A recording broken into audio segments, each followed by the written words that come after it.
Agora esta chamada está sendo gravada.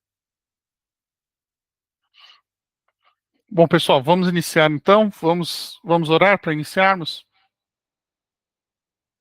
Senhor nosso Deus e nosso Pai, nós queremos te glorificar, te adorar por mais uma vez estarmos aqui diante de ti, na tua presença, para juntos estudarmos, Senhor Deus, a tua palavra e aprendermos de ti aquilo que o Senhor quer nos ensinar, Pai. Nós te pedimos agora que o Senhor estenda as tuas mãos sobre nós, Senhor. Abre o nosso entendimento, nos ilumina acerca da tua revelação e nos dá sabedoria, Pai, para que nós possamos também colocar em prática aquilo que aprenderemos aqui. Que não sejamos somente leitores, ouvintes ou estudantes da tua palavra, mas que sejamos praticantes, Senhor Deus. E que os nossos pés estejam sempre firmados na tua palavra e que a tua palavra seja escrita com letras de fogo e de ouro nas tábuas dos nossos corações, Pai. É o que nós te pedimos em nome de Jesus. Amém. Bom, pessoal, vamos lá então, vamos dar sequência. Na aula passada, no nosso encontro passado, nós começamos a ver os nomes de Deus, né, a maneira como a Bíblia nos traz Deus, a maneira como a Bíblia nos mostra o ser de Deus, que nós chamamos de teontologia. Hoje nós vamos continuar, hoje nós vamos ver os atributos de Deus. Vou projetar aqui para vocês.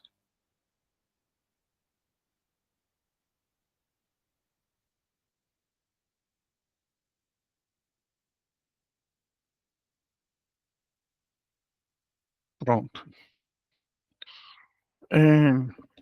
Bom, pessoal, esses nossos encontros, eles têm uma sequência, né? Nós começamos falando sobre teologia, começamos falando sobre o que é teologia, qual o objeto de estudo da teologia, aí depois nós vimos a revelação, nós vimos onde a revelação está contida, que é na Bíblia Sagrada, vimos os tipos de revelação, revelação geral e revelação especial, e agora nós estamos vendo como que a revelação ela nos mostra quem Deus é, ou a maneira como Deus se revela por meio da sua revelação. Parece pleonasmo dizer, mas não é, né? Ele se revela por meio da revelação, ou se revela por meio da Bíblia Sagrada, né? E aí, semana passada, nós vimos então como que o nome de Deus mostra para nós quem Deus é. Então, nós vimos os nomes dele no Antigo Testamento, os principais nomes dele ali, né? Que nós vimos Elohim e Yahvé. E aí, hoje nós vamos ver os atributos dele. Nós vimos, assim, de maneira muito superficial também, como que são os nomes de Deus no Novo Testamento, porque no Novo Testamento a gente vai ver isso um pouco mais profundo. A gente vai ver esses nomes no Novo Testamento com uma explicação melhor quando nós vamos estudar Cristologia. Por quê? Porque Cristo é o clímax e o ápice da revelação de Deus para nós, né? E quando nós olhamos para Cristo, nós vemos Deus. Então, quando nós formos ver Cristologia, a gente vai ver os nomes de Deus com um pouco mais de profundidade do que nós vimos no nosso encontro passado. E aí hoje, então, nós vamos falar sobre os atributos de Deus. Vocês vão ver que tem muita coisa que a gente fala aqui, que nós vamos ver aqui, que a gente fala no nosso dia a dia, né? Por isso que é muito importante nós estudarmos estas coisas, porque isso vai ser base não só para o nosso pensamento, base não só para nós colocarmos em prática estas coisas, mas como que vai ser base para aquilo que nós muitas vezes falamos na igreja. Por exemplo, como que a Trindade ela impacta a minha prática, né? Porque eu oro ao Pai, em nome do Filho, pelo Espírito Santo. Então, tudo isso que nós vemos, tudo isso que nós estudamos aqui, tem uma aplicação prática nas nossas vidas. E aí hoje, então, vamos lá, vamos para os atributos de Deus. O que são os atributos de Deus? São as qualidades de Deus, mas não são qualidades como se fossem coisas externas a ele, né? A constituição do ser de Deus. Os atributos constituem o ser de Deus, aquilo que ele é, as características da natureza de Deus, né? Os atributos não dizem respeito aos seus atos. Olha só, isso é importante. Criar, cuidar, guiar, preservar, nem aos papéis correspondentes desses atos, né? Deus ser criador, Deus ser cuidador, Deus ser guia, Deus ser preservador. Então, o criar, o cuidar, o guiar, o preservar, não são atributos de Deus. Os atributos de Deus são qualidades da sua deidade, da sua divindade, né, da sua deidade inteira, da sua divindade mesmo. São qualidades permanentes que não podem ser adquiridos ou perdidos. Então, quando nós falamos dos atributos de Deus que constituem a natureza de Deus, não é que Deus ele aprende essas qualidades ou ele adquire essas qualidades. Não, aquilo é a natureza dele. Ele é assim, ponto final. E ele também não pode perder os seus atributos. Lembra que nós vimos que quando Deus se revela, ele se revela exatamente como ele é, não na sua completude, porque nós não temos capacidade, porque somos limitados, então não conseguimos compreender a Deus na sua completude, mas ele se revela na justa medida que nós possamos conhecê-lo para ter um quê? Um relacionamento com ele e para entendermos a obra da salvação. Então, quando Deus se revela para nós, ele se revela exatamente como ele é, e essas características ou esses atributos dele não podem ser perdidos, nem adquiridos. Ah, hoje Deus é uma coisa e amanhã ele é outra. Não. O que ele é hoje é aquilo que ele foi ontem e aquilo que ele será amanhã e eternamente. Os atributos são inseparáveis do ser ou da essência de Deus. Os atributos não são coisas externas a Deus, né? Então, assim, os atributos, como é que eu posso dizer claramente para você assim, não são poderes que Deus tem, entendeu? Não são coisas externas a ele, é o próprio Deus. O atributo é um constituinte da natureza de Deus, né? Só que também esses atributos, eles não podem ser separados, né? Separados no sentido assim, eu pego um atributo, coloco ali, pego outro, coloco ali, não. Os atributos de Deus, eles constituem a natureza de Deus, então eles trabalham todos juntos em perfeita harmonia, porque eles constituem a natureza de um ser que é o quê? Que é perfeito. Então todos os atributos, eles estão ali juntos em perfeita harmonia. Tiago 1,17 vai dizer assim para nós, que toda boa dádiva e todo dom perfeito vem lá do alto, descendo do Pai das luzes, em quem não pode existir variação ou sombra de mudança. Ele não muda, né? Malaquias 3,6 diz, porque eu, o Senhor, não mudo. Por isso vocês, filhos de Jacó, não foram destruídos, né?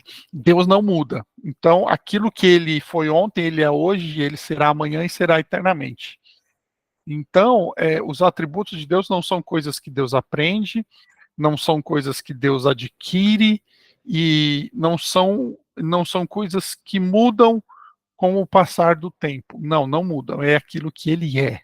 Aquilo que ele foi ontem, aquilo que ele é hoje, aquilo que ele será amanhã e aquilo que ele será eternamente.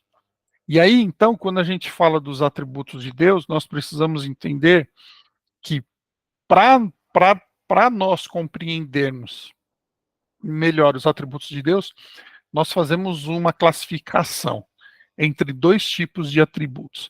Essa classificação, pessoal, se você for procurar pelos teólogos sistemáticos, Eu tenho aqui em casa o Wayne Gruden, que eu mostrei para vocês, eu tenho o Alistair McGrath, tenho também o Stanley Orton e tenho também o Millard Erickson, né, as sistemáticas que eu mais uso. Se você pegar cada teólogo tem uma classificação dos atributos. Né? Uns têm uma classificação um pouco mais simples, outros têm uma classificação um pouco mais complexa. Essa classificação ela é extremamente didática. Isso significa o quê? Isso significa que eles fazem essa classificação para nós entendermos os atributos. O que eu trouxe para a gente hoje é a classificação mais simples dos atributos para que nós possamos entendê-los. Tá? Porque aí, a partir disso, se vocês quiserem se aprofundar, aí vocês vão para outros livros. Então, basicamente, os atributos de Deus, eles são classificados em incomunicáveis e comunicáveis. E aí agora nós vamos ver os atributos incomunicáveis. O que são os atributos incomunicáveis? Por atributos incomunicáveis, entendemos os atributos divinos que são totalmente distintos do ser humano e da criação em geral. Esses atributos podem ser analisados como as perfeições do Deus Trino, Pai, Filho e Espírito Santo. Então vamos lá. Quando nós dizemos que esses atributos eles são totalmente distintos do ser humano e da criação em geral, é porque você não encontra na criação nem no ser humano esses atributos. Esses atributos são exclusivos de Deus. Quando nós dizemos que são atributos incomunicáveis, são atributos que Deus não comunica com o ser humano nem com a criação. Essa a gente fala que são incomunicáveis porque ele não comunica, é porque ele não compartilha. Né? Porque nós vamos ver depois nos comunicáveis que tem alguns atributos que Deus comunica com o homem. E esses incomunicáveis, então, são o que? A perfeição, a natureza perfeita de Deus, né? Do Pai, do Filho e do Espírito Santo. A razão da existência. Primeiro, então, vamos lá, o primeiro atributo incomunicável que nós vemos? A independência, a aceidade de Deus. O que é dizer que Deus é independente? A razão da existência de Deus se encontra nele mesmo, autocia do grego, né? Então, Deus, quem criou Deus? Ninguém criou Deus, ele existe por si mesmo. Quando nós olhamos, por exemplo, na peraí, pessoal, só um minutinho, só por gentileza. Ô mãe, sua voz está vazando.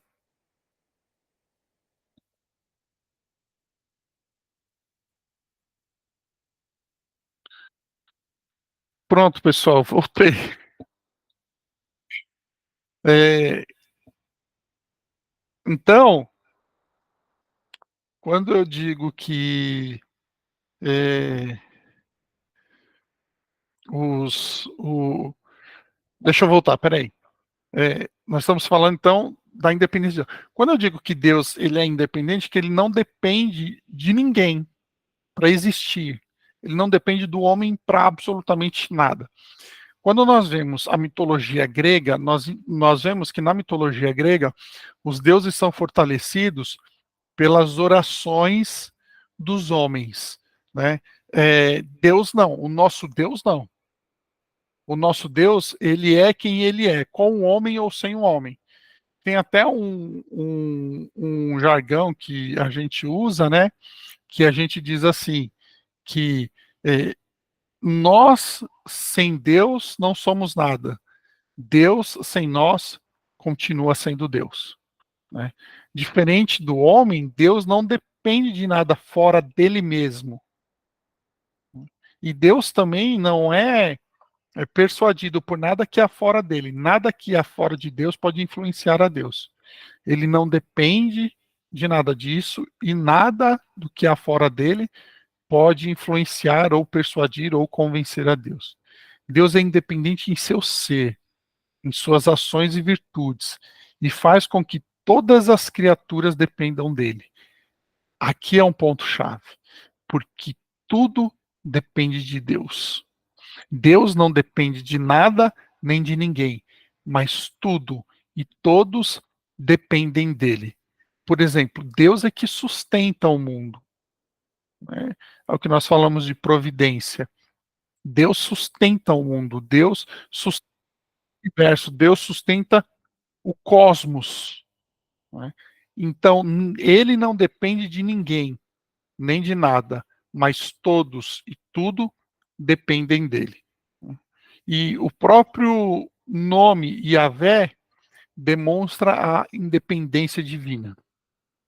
Aí nós temos Salmo 33, 11, Salmo 115, 3, Isaías 40, 18 a 31, Daniel 4 a 35, João 5, 26, Romanos 11, 33 e 36, Atos 17, 25 e Apocalipse 4, 11, que vem mostrar para nós o quê? A independência de Deus. O próximo atributo de Deus, incomunicável, que é exclusivamente de Deus, é a imutabilidade. Enquanto tudo muda, Deus permanece imutável. Pessoal, nós mudamos a todo instante. Às vezes a gente sai de casa querendo comer um hambúrguer, né? Eu tô aqui em casa e aí eu falo, é lógico que aqui eu tô falando de vontade, né? Mas é um exemplo simples para nós entendermos. Eu tô aqui, eu falo assim, eu tô com vontade de comer um hambúrguer. Então, vou sair, vou lá no shopping comer um hambúrguer. Aí quando chega lá no shopping, fala assim, não, não quero mais comer hambúrguer, não, quero comer outra coisa. A gente muda com uma facilidade muito grande. Né? E claro, eu estou falando aqui de uma vontade. Né? Quando a gente fala da imutabilidade de Deus, a gente está falando da natureza de Deus. E por que a natureza dele também é assim? As vontades de Deus, elas não mudam de uma hora para outra. Nós precisamos entender isso. Hoje Deus quer de mim. Agora Deus quer que eu faça isso, daqui a pouco Deus quer que eu faça uma coisa completamente diferente. Não. Nós precisamos entender que Deus ele não muda. Né? Pode ser que ele tenha planos diferentes em determinados períodos diferentes para nós. Né? Mas o nosso Deus, ele não muda. Ele não é. Eu costumo dizer assim: o nosso Deus não é um Deus esquizofrênico. Né? Não, ele é um Deus perfeito em tudo aquilo que ele faz. Né? Então, tanto em seu ser divino, quanto em seus atributos, em seus propósitos e promessas, Deus permanece sempre o quê? Sempre o mesmo. Números 23, 19, Salmos 33, 11, Salmos 102, 27, Malaquias 3, 6, Hebreus 6, 17, Tiago 1, 17. Vou mostrar o que para a gente? Vou mostrar isso. Né? Que Deus não muda, os propósitos dele, as promessas dele. As promessas de Deus, elas não mudam, as promessas de Deus não caem por terra. Aquilo que ele disse, ele fará. Deus não engana a gente, né? Nós não somos bonecos de manipulação na mão de Deus, não. Nós somos criaturas suas, nós somos feituras suas, nós somos seus filhos. E quando ele se mostra, se revela para nós, ele se revela, se mostra quem ele é. E quando ele age nas nossas vidas, ele age como ele é. E ele é o quê? Ele é perfeito. Perfeito em tudo aquilo que faz. Isto, de modo algum, significa que em Deus não exista movimento. Vamos entender isso. A Bíblia ensina que ele vai, vem, se esconde e se revela. Ela nos diz também que ele se arrepende. Que esse arrependimento aqui é um arrependimento diferente. Mas é evidente que isso não passa de uma forma humana de falar de Deus. Preste atenção nisso. Êxodo 32, 14, Jonas 3, 10. E indica mais uma mudança na relação do homem com Deus. Então, quando a gente fala que Deus se arrepende, na verdade, nós não estamos falando que ele se arrependeu no seu íntimo, no seu ser. Tá? Por quê? Porque se a gente fala que Deus se arrepende, a gente vai falar que Deus errou. Porque a gente se arrepende muitas vezes de decisões erradas que nós tomamos, de coisas erradas que nós fazemos. Né? Que a gente pensa, não era a hora de eu tomar aquela decisão e eu tomei. Não, Deus faz as coisas na hora certa. Ah, eu me arrependo do modo como eu fiz. Não, Deus não faz as coisas de modo errado, Deus faz as coisas de modo certo. Ah, eu me arrependo do que eu fiz. Deus não faz nada de errado, Deus faz tudo certo, tá? Então, quando a Bíblia fala, lembra que nós falamos, quando nós vimos a revelação de Deus, nós vimos que a revelação ela se acomoda a nós, ou seja, Deus usa palavras humanas para dizer para nós quem Ele é de uma maneira que nós entendamos. Eu até falei para vocês sobre Apocalipse, quando João diz assim, ruas como de ouro. Não é que as ruas são de ouro, é o que João viu foi tão maravilhoso que ele falou que eram como de ouro. Ele teve que usar palavras humanas e aquilo que ele conhecia para falar daquilo que ele não conhecia e tinha visto pela primeira vez. Então, quando a Bíblia fala que Deus se arrepende, não está falando que ele se arrepende como homem, por uma coisa errada, um ato errado ou um modo errado. Não, tá? É diferente, mas aí o Senhor precisa falar assim para que nós possamos o quê? Entender quem, quem Ele é. O próximo atributo incomunicável de Deus que nós vemos é a infinidade de Deus. Quando nós falamos da infinidade de Deus, nós estamos falando que Deus não é sujeito a limitação nenhuma. É, quando nós falamos isso, então, da infinidade de Deus em relação ao ser de Deus, referimos-nos à sua perfeição absoluta. Ou seja, Deus ele é perfeito em tudo aquilo que faz. Jó 11, 7, 10, Salmo 145, 3. Pessoal, são muitos textos, então eu não vou ficar lendo, tá? Depois, se vocês quiserem, vocês vão lá na Bíblia e anota, sublinha, rabisca e tal. Eu estou só citando só para vocês. Então, em relação ao ser dele, não há limitação no sentido que o quê? Eu digo assim, eu amo alguém, mas o meu amor por aquela pessoa, ele é limitado. Quando a Bíblia fala que Deus ama na sua totalidade, não há limitação no amor dele. Quando a Bíblia fala que Deus é gracioso, não há limitação na graça dele. E a graça plena, é o amor pleno. Né? Quando a gente fala que Deus é perfeito em relação ao ser de Deus, a infinidade diz que ele é perfeito na plenitude da perfeição. Né? Não há limitação nenhuma no ser de Deus. Quando nós falamos em relação ao tempo, referimos-nos à sua eternidade. Salmos 92, Salmos 102, 12. Não há limitação de tempo em Deus, Deus é eterno. Nós não, nós somos finitos. Um dia seremos eternos, quando estivermos com Ele no céu em um corpo glorificado. Enquanto isso, não. Então, em relação ao tempo, Deus é o quê? É eterno. Em relação ao espaço, referimos-nos à sua imensidade ou onipresença. Isso quer dizer o quê? Que Deus está em todos os lugares. Primeiro, o livro de Reis 8, 27, Salmo 39, de 7 a 10, Isaías 66, 11, Jeremias 23, de 23 a 24, Atos 17, de 27 e 28. Então, quando a gente fala que Deus em relação ao espaço, nós estamos falando, Deus está em todos os lugares. E não só espaço físico, tá, pessoal? Porque assim, Deus está no céu, Deus está na terra, Deus está debaixo da terra. Né? Então, uma passagem, aí eu cito para vocês, uma passagem muito linda do Salmo 139, que diz assim: ó, se eu pegar a minha cama e no mais oculto do abismo, eu fizer a minha cama, ali ainda o Senhor estará. Quando você vai para o original, a palavra abismo ali é Sheol, né, que significa profundeza ou inferno, né? Se no mais profundo do inferno das profundezas eu fizer a minha cama, ali o Senhor estará. Não há limitação de espaço para Deus. Por isso que a gente fala que a gente não pode colocar Deus dentro de caixinhas, porque Deus quebra as nossas caixinhas, ele não cabe. Então, é uma metáfora para dizer que a gente nunca vai conhecer a Deus realmente como ele é, na sua completude. Porque a gente vai estudando Deus, a gente vai conhecendo a Deus, e aí chega uma hora que a gente coloca a Deus dentro de uma caixinha e fala assim: eu já conheço a Deus, está aqui. Aí Deus vem e quebra a nossa caixinha para provar para nós que o quê? Que ele não cabe ali dentro. Bom, o próximo atributo incomunicável de Deus é a simplicidade de Deus. Deus não é composto por partes, ou seja, ele não é sujeito a nenhuma divisão. Quando nós falamos da Trindade, pessoal, e nós falamos de Pai, Filho e Espírito Santo, nós precisamos entender que o Pai, o Filho e o Espírito não são partes de Deus, eles são Deus.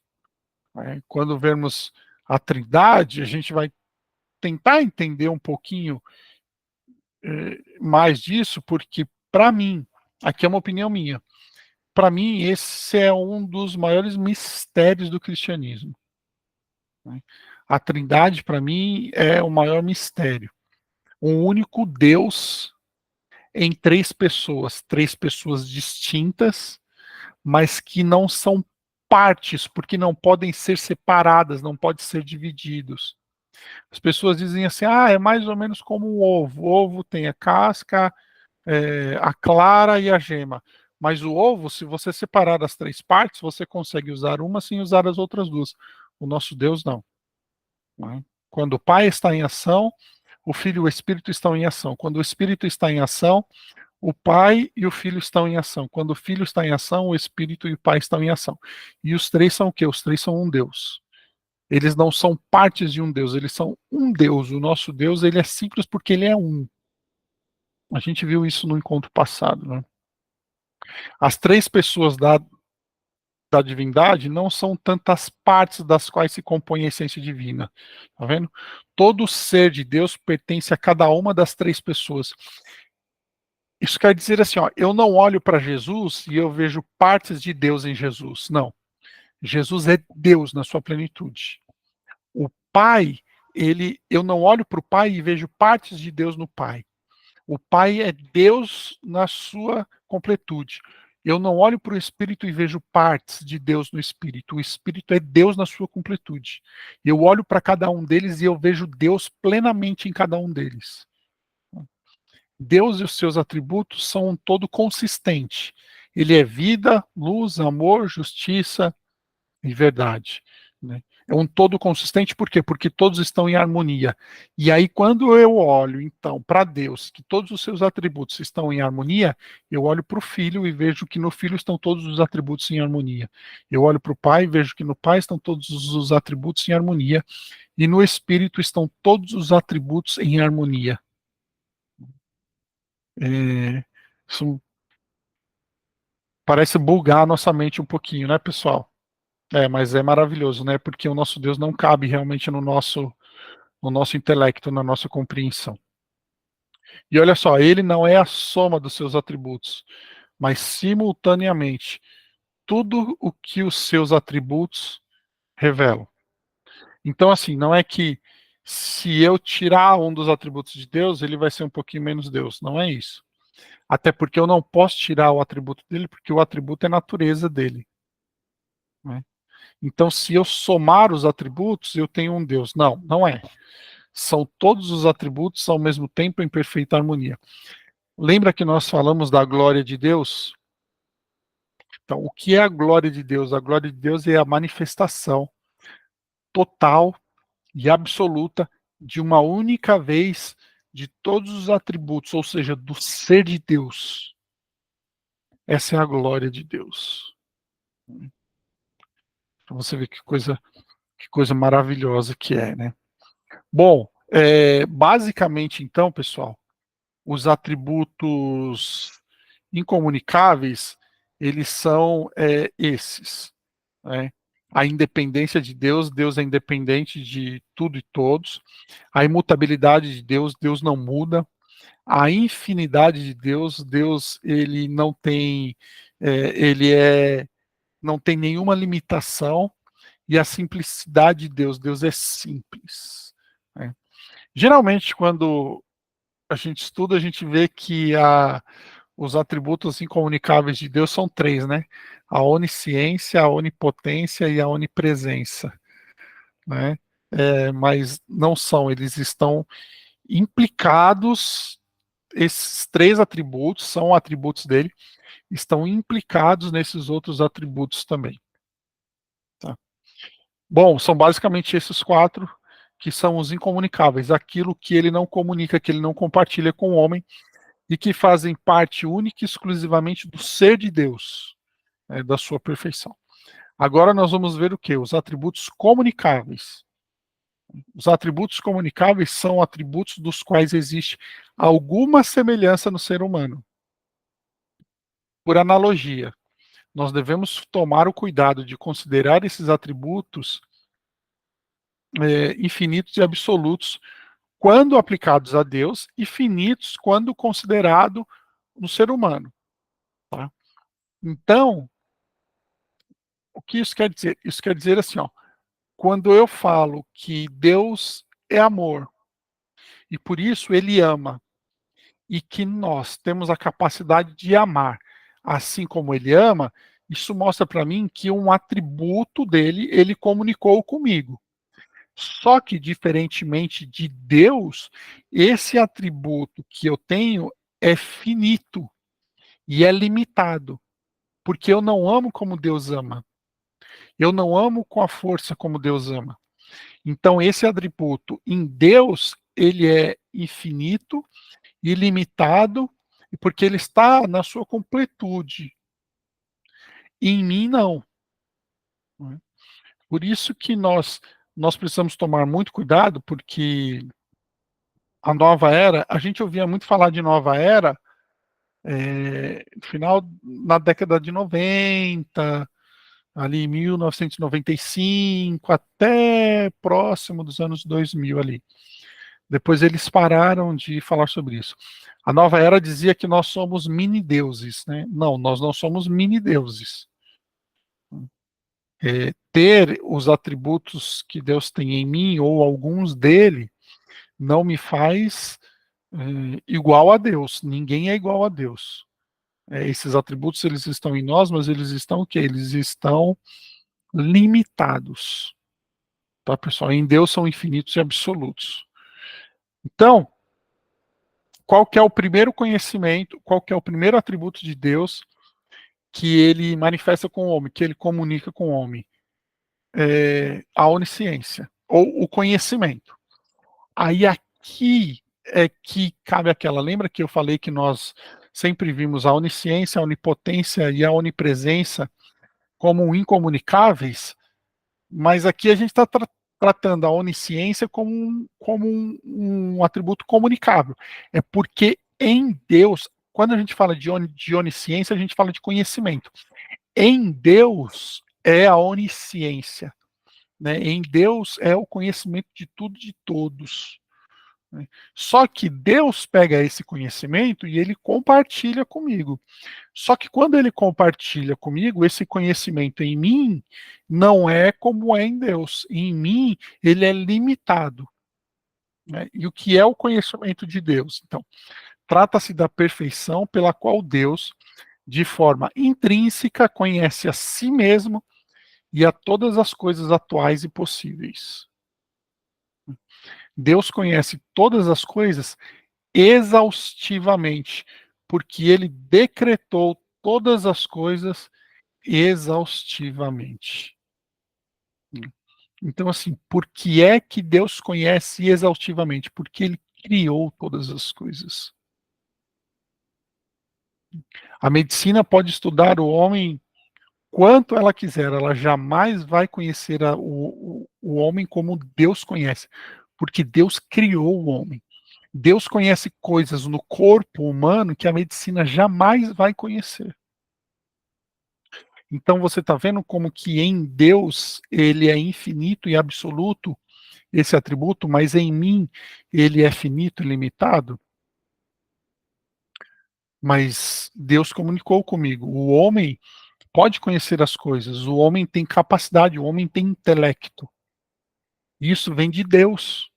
Isso não vem de mim, não como é que eu posso dizer? Não é uma característica exclusiva do homem, não, isso vem de Deus, isso vem da imago Dei, da imagem de Deus para nós. Deus também conhece todas as coisas passadas, presentes e futuras, e as coisas reais e as que são mera possibilidade. Ele sabe simplesmente tudo. Primeiro livro de Reis 8:29, Salmo 139, 1-16, Isaías 46:10, Ezequiel 11:5, Atos 15:18, João 21:17 e Hebreus 4:13. Vou mostrar isso para nós. Quando nós falamos do conhecimento de Deus, então nós falamos também de sabedoria. Sabedoria é o atributo divino que se manifesta na seleção de fins dignos e na seleção dos melhores meios para a realização de tais fins. Para o quê? Para a sua própria glória. Deus faz as coisas para quê? Para a sua glória. Romanos 11:33, 1 Coríntios 2:7, Efésios 1:6-12, Colossenses 16. E aí eu trouxe aqui esse texto de Romanos, porque esse texto de Romanos é um texto tão bonito. Romanos 11:33-36 diz assim: ó profundidade da riqueza, tanto da sabedoria como do conhecimento de Deus. Quão inexplicáveis são os seus juízos e quão insondáveis são os seus caminhos. Pois quem conheceu a mente do Senhor? Ou quem foi o seu conselheiro? Ou quem primeiro deu alguma coisa a Deus para que isso lhe seja restituído? Porque dele, e por meio dele, e para ele são todas as coisas. A ele seja a glória para sempre. Amém. Esse é o conhecimento de Deus, pessoal. Próximo atributo de Deus que Deus comunica conosco é a bondade.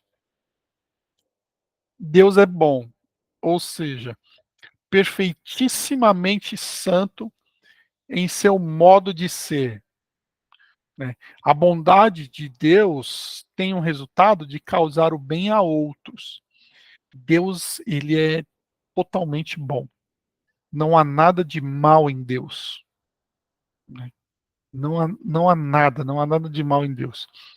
E aí você pode pensar assim, Anderson, mas se Deus é tão bom assim, por que que às vezes a gente passa umas dificuldades aqui? Porque Deus muitas vezes precisa nos ensinar as coisas. E nós só vamos ensinar as coisas diante de determinadas situações que Ele permite nas nossas vidas para que nós cresçamos. Isso não quer dizer que Deus é mau, muito, muito pelo contrário, isso quer dizer que Ele é bom, porque Ele quer nos ensinar para o nosso crescimento.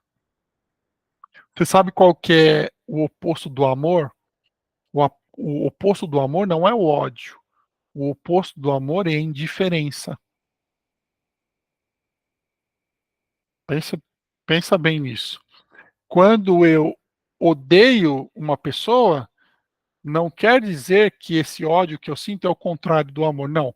Quando eu não amo uma pessoa, eu tenho indiferença por ela. Tanto faz. Sabe quando você é indiferente com alguém? Você passa na rua e você nem liga se a pessoa existe ou não. Isso é indiferença. Esse é o contrário do amor. Em Deus não há indiferença. Por quê? Porque Ele é amor na sua plenitude. Ele é o amor absoluto. E esse amor absoluto faz com que Ele nos ensine coisas para que nós possamos o quê? Crescer diante dEle. Então, todo ato de Deus para as nossas vidas é um ato da bondade de Deus. Nesse sentido, a bondade trata-se da perfeição divina que impulsiona Deus a agir com bondade e generosidade para com todas as suas criaturas. Salmos 36:6, 104:21, 145:8, 9, 16, Mateus 5:45, Atos 14:17. Sempre que Deus age em favor das criaturas, a razão é a satisfação completa que ele já desfruta como quê? Como trindade. Como trindade, assim, em comunhão plena, em comunhão perfeita. Né? É, e como que Deus compartilha isso comigo? Eu também posso ter ato de bondade com as pessoas. Né? E, de novo, nós vemos a bondade em Deus na sua totalidade, né? No homem é limitado, porque o homem, a Bíblia diz assim, que o homem vendo que pode fazer o bem e não faz, pecou. Isso significa o quê? Isso significa que há momentos nas nossas vidas em que nós vemos que podemos fazer o bem e não fazemos. Então, em mim, esse atributo é o quê? Ele é limitado. O próximo atributo, o amor de Deus. Deixa eu só ver aqui, pessoal. Acho que eu vou ter que correr um pouquinho, porque senão a gente vai passar muito do horário. Vamos lá. O amor de Deus. Deus é amor. Ou seja, o amor é experimentado por Deus dentro da Trindade. Pessoal, tudo que nós estamos vendo sobre Trindade aqui, a gente vai ver com mais profundidade quando nós chegarmos no nosso encontro sobre Trindade, tá? Deus se deleita em suas próprias perfeições e também nos seres humanos, como reflexo da sua imagem.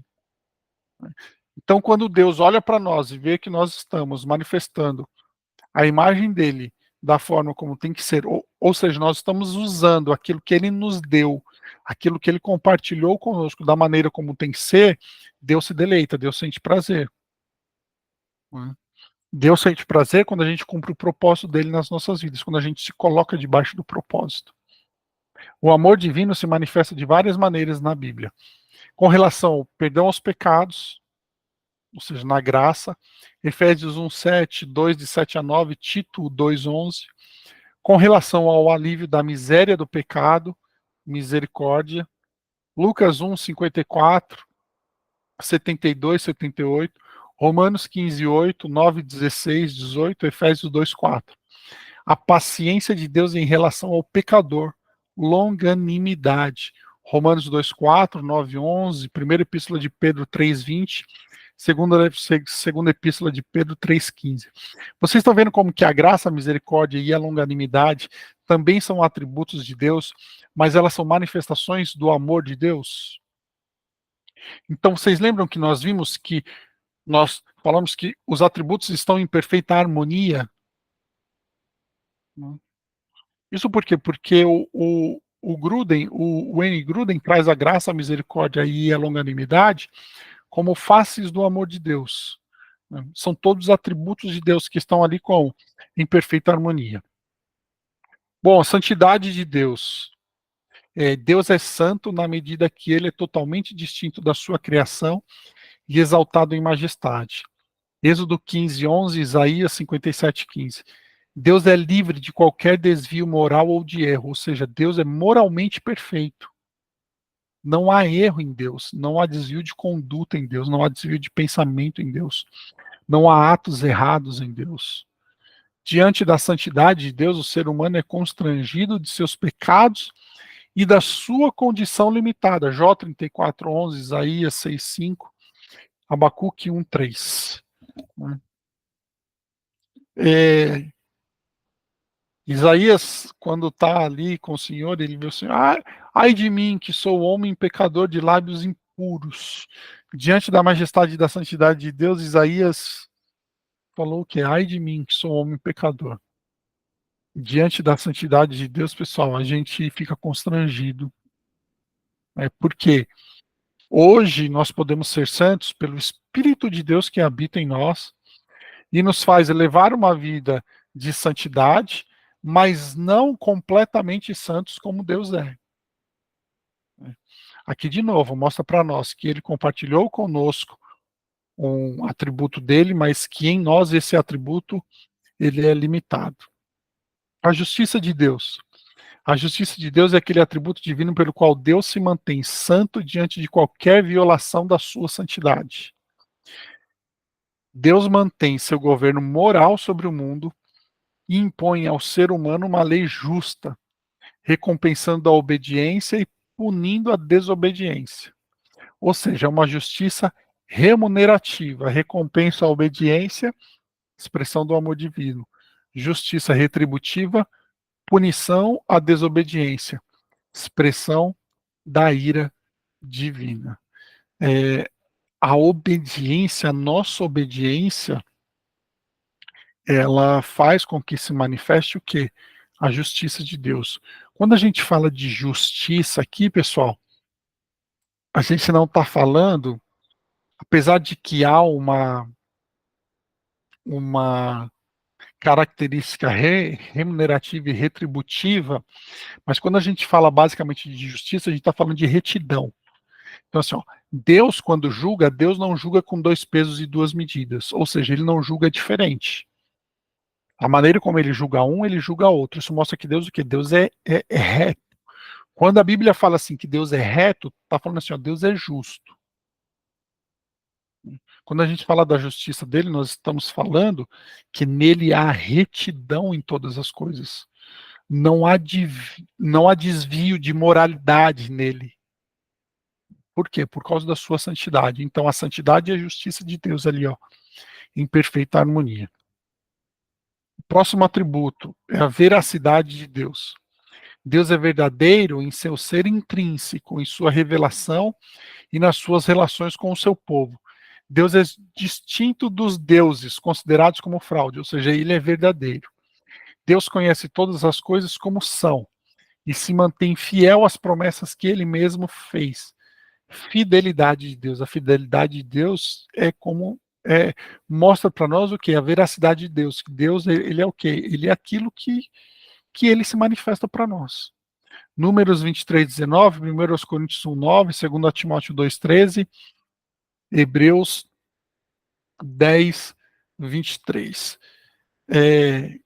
Quando Jesus fala assim, ó, seja o seu sim, sim, e o seu não, não, Jesus está querendo dizer assim, ó, quando você falar sim, que a sua palavra realmente seja um sim, não um não. E quando você disser não, que a sua palavra realmente seja um não. Jesus tá querendo mostrar para nós ali, ó, seja verdadeiro nas suas palavras. Seja verdadeiro no seu andar. É o atributo da veracidade de Deus em nós. Soberania é o último atributo que nós vamos ver. A soberania, aqui, ela pode ser dividida em soberana vontade e soberano poder, a onipotência. As coisas encobertas pertencem ao Senhor nosso Deus, porém as reveladas nos pertencem, a nós e aos nossos filhos, para sempre, para que cumpramos todas as palavras desta lei. Aqui, pessoal, está falando de revelação. E quando fala de revelação aqui, especificamente, está falando da vontade do Senhor. Deus não revelou tudo para nós.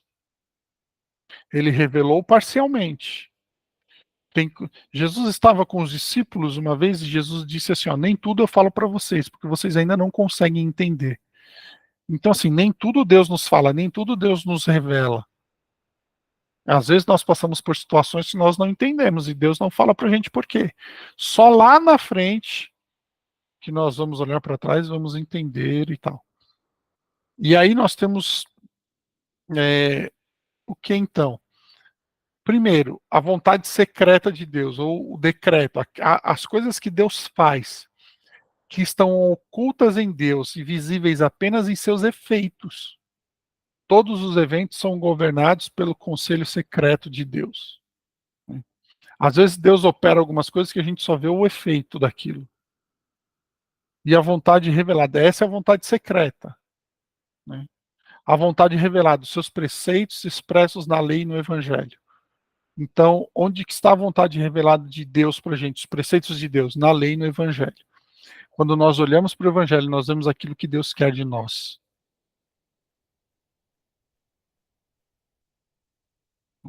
Quando nós olhamos para o evangelho, nós vemos em Cristo Jesus o ápice e o clímax da revelação de Deus para nós. Soberania. A vontade de Deus é absolutamente livre em relação às suas criaturas. Ou seja, Deus faz aquilo que lhe apraz para a honra, para a glória do seu nome. Não há absolutamente nada em nós que mude a vontade de Deus. Jó 11:10, 33:13, Salmo 115:3, Provérbios 21:11, Mateus 20:15, Romanos 9:15, 18, Apocalipse 4:11. Deixa eu falar uma coisa para vocês aqui sobre isso. Eu já vi alguns casos de pessoas que foram casar e depois de alguns anos casados falaram assim: na verdade, Deus não queria que a gente casasse, mas aí a gente orou e ele permitiu. Vai dar ruim, vai dar ruim. Todas as pessoas que eu vi falando isso, o casamento deu errado. Por quê? Porque é a vontade soberana de Deus. Não há nada em nós que mude a vontade de Deus. Você pode orar e jejuar o quanto você quiser, você não muda a vontade de Deus. A gente não consegue mudar a vontade de Deus. Né? Esse papo de que a oração move a mão de Deus em relação àquilo que o homem pediu. Calma,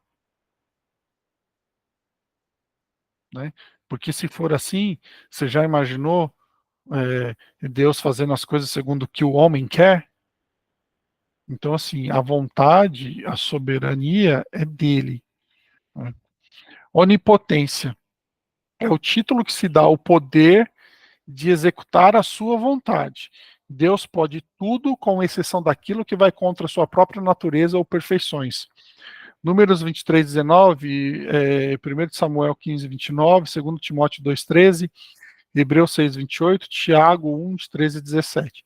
Deus pode fazer tudo? Pode. Mas ele não faz nada que vai contra a sua natureza.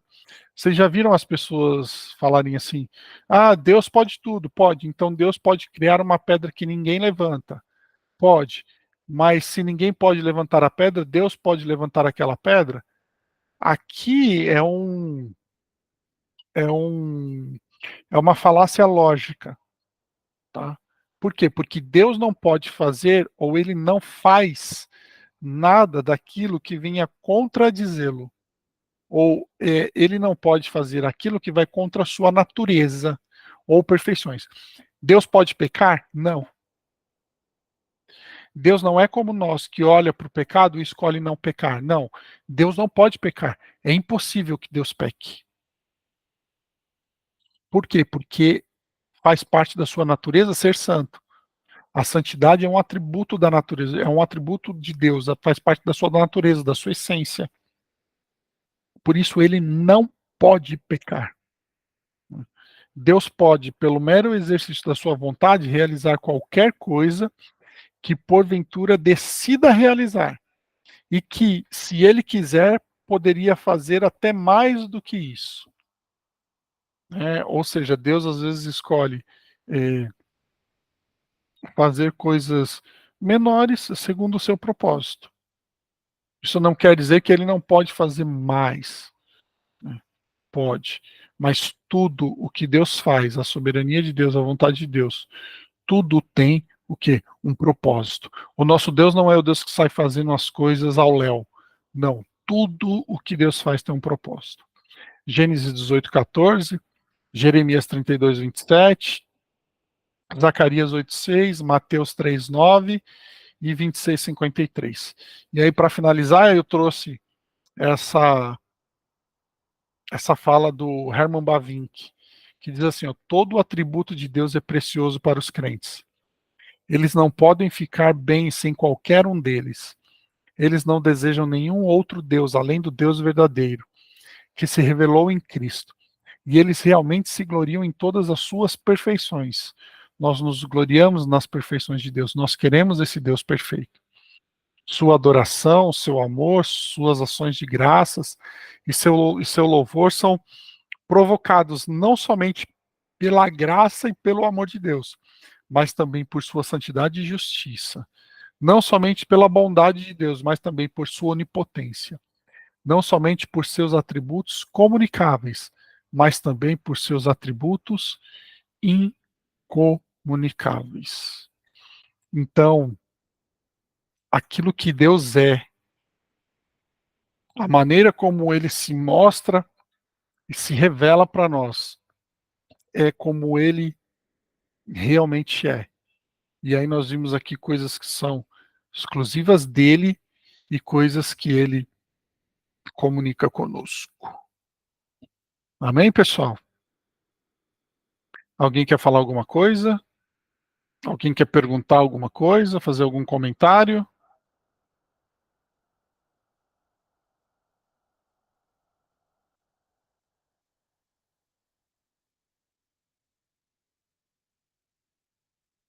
Não?